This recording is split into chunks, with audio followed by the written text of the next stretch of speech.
సహవాసివై అంతము వరకు నీకు తోడయుండి క్రీస్తుని నీడలో ఫలించెదము.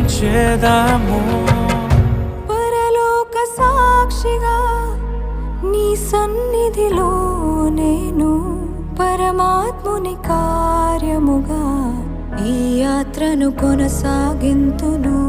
పరలోక సాక్షిగా నీ సన్నిధిలో నేను పరమాత్ముని కార్యముగా ఈ యాత్రను కొనసాగింతును.